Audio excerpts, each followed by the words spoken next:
Empires of the Undergrowth, a game about expansion, war, and bugs. Speaking of bugs, we'll be playing as them today, but not as any random, boring, insignificant bug. We'll be playing as ants, and today I'll show you my ant colony's slow progression into being a superpower in the Undergrowth. Now here's our formicarium colony. We start with an ant queen, along with a few workers and larvae. Now our first goal is to get some food and workers. Luckily, there's some food right next to the queen.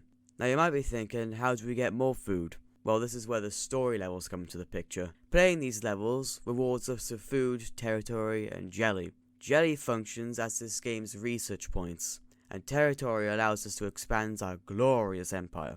Now with a few workers, and now without food to produce more, we must dive into the first level in Empires of the Undergrowth.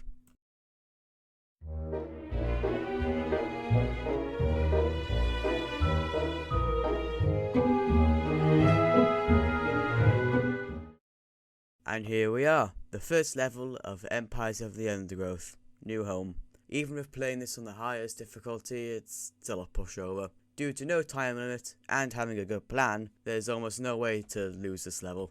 Also, we're not playing as a species we were back in the Formicarium. We're playing as a Formica fusca, also known as the black ant. They're pretty bog standard, with having a worker and a soldier class. They mostly serve to teach you the basic mechanics, like having a good balance of workers and soldiers, and to save some food for ant respawns. Now, even with this level being more like a tutorial, there's still some interesting things to say about it, like how we get introduced to our first enemy, the Devil's Coach Horse. You may think with that spooky name, it would be a monster, but really, it isn't in real life. It's just a beetle, and in game, they're not much different. They're even similar to our black ant soldiers in a way, but have more health and damage. But these beetles have been fighting are only the little version, and it doesn't even have its spray attack yet. Also, you might be seeing these little worm grub things, and they're mostly just food, and are responsible for most of the food you can get in this level, along with the woodlouse, which are similar to woodworm, but have a lot more health and give a lot more food than woodworm. While I've been rambling, we finally have some soldiers, which are these purple tiles. Tiles show you what ant you're hatching, and help you make sure you don't place a whole bunch of worker tiles in the soldier chamber. Speaking of chamber, we've dug one out. It's shaped like a hexagon, which isn't just for show. The shape is perfect for leveling ants, which makes them stronger and gives them an effect. Our ants just get an attack speed buff though, while later ants get more unique abilities down the line. Also, those of you who have a keen eye might have seen a few of those red marks larger than others. These larger marks are the main attraction of this level, the adult Devil's Coach Horse. Now, the adult beetle isn't very scary as some later creatures, but the beetle comes equipped with a bite attack and a spray that can confuse a few of your ants for a second. Now, with all but one chamber left, let's see what's inside. And would you look at that? 5 adult beetles, along with a horde of smaller, littler beetles.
Now that level is over, we finally get all the food and jelly we need to expand the colony. But that's not all New Home has to offer. There's more to it. After beating it, you get access to the challenge mode, which gives an extra challenge as the name implies. And New Home's challenge is the mole cricket. This creature will sometimes show up throughout the level, They're not too bad, but can be a problem if they appear at a bad time. Now on to 1.2, Subjugation.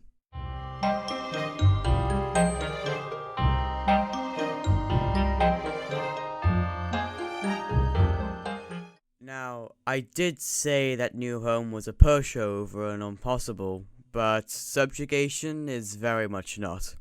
The never-ending raids, plus the spiders, make it a nightmare to deal with. Luckily, there's a small trick to this level that makes it just as easy as New Home, and it's the raiders. They don't spawn if you haven't killed a spider, so you can just make workers switch their attack off and just relax as your workers collect food. Also, before I talk about my experience of the level, I should go over the enemies. Also, before I talk about the enemies, I should say that I'm not going to go over every single one. I'm just going to talk about the important ones, and so I don't spend hours just talking about bugs. Anyway, there are only 2 new creatures in this level, one being the funnel web spider. It attacks by grabbing an ant and bringing it back home to eat.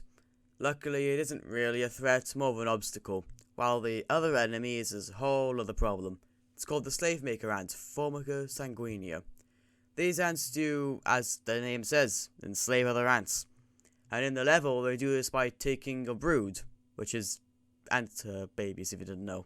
Also, when they take your ant brood, it goes away for a while, meaning you can't respawn ants. While the other half of the raiders will try and kill your queen, so you really are balanced out from defending your brood and defending the queen. Now, after all that explaining, we can get into the main objective, which is to get a population of 50 workers and 50 soldiers. And now, on to how I beat the level. Firstly, I used the starter food given to make a few workers, then switched their attack off and opened the first spider chamber. As expected, the workers collected the food, with only a few casualties. Then, I opened the next few chambers on the right. The reason I decided to start collecting food on the right is because the left is pretty bad, and the woodworm chamber on the right is just way too good to give up. Also, the spider chambers on the right have a bit more food and a lot less danger. After raiding a few spider dens and the pocketed woodworm, I built a few soldiers, then started purging the nearby spider population. From our nest, of course. All that spider murder finally attracted the attention of the slave maker ants. The raiders already start with a higher amount of soldiers, and quite a few at higher level, but not all of them are after the queen. Quite a few are after the brood. But since we had a head start, the raiders weren't really a problem, and my ants just carried on with the nest work. They mostly just cleared out the right side and then started clearing out the left side. And just a few raids later, we had all the ants we needed. Now we had to fight the final wave, which didn't show up, due to me making the last ants needed before the next raid started. And after that, the game thought I had actually fought the final wave. And that was that. Subjugation beaten. Also, small side note, I didn't actually do the challenge mode because it was just the same as New Home and it wouldn't be very interesting.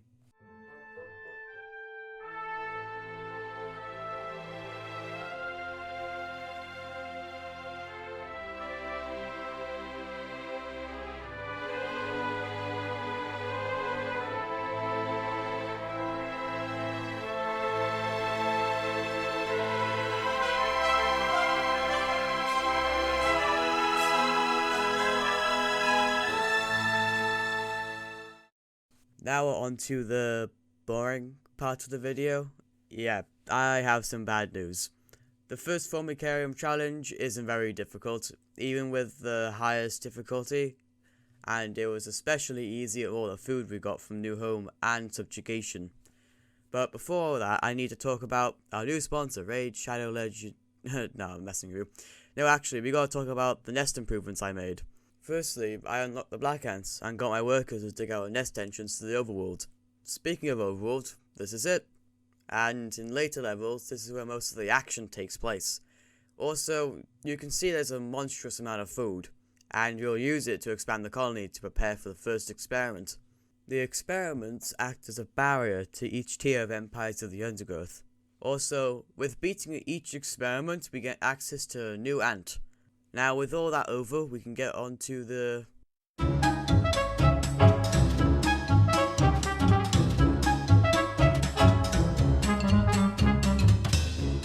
Now, I did say this level was a pushover, but it's way more than a pushover. It's a waiting simulator, and I don't mean anything against Slug Disco, but even on its hardest difficulty, you just don't do anything for the entirety of it. There's not much you can do as well to make it any more difficult. Unless the experiment was changed, there isn't really much you can do to fix this. Also, Empires of the Undergrowth has very few problems, this being one of them, and in later levels this isn't really a problem. Also, there is a way to fix this, via the power of mole crickets. Yes, mole crickets. Near the end of the challenge, you can have crickets be placed in the nest to prevent respawns, and attack the queen. This would turn this challenge from a waiting simulator into a level you really have to think about. Like, halfway through you can just place a marker near the queen but sacrifice your forces to attack. You know? It can be pretty difficult. Also, this gets fixed in later challenges to make it, well, challenging. Now, after that tangent, the experiment is almost over, with the boss of this level being 5 adult Devil's Coach Horse beetles. The same thing we fought at New Home, with less food, less ants, and we still won. You might say that the ants make it stronger, but at New Home we had the same amount of beetles, with its own larvae being, well, stronger than the ants. Also, this is the end of the experiment. Wasn't very challenging, was it?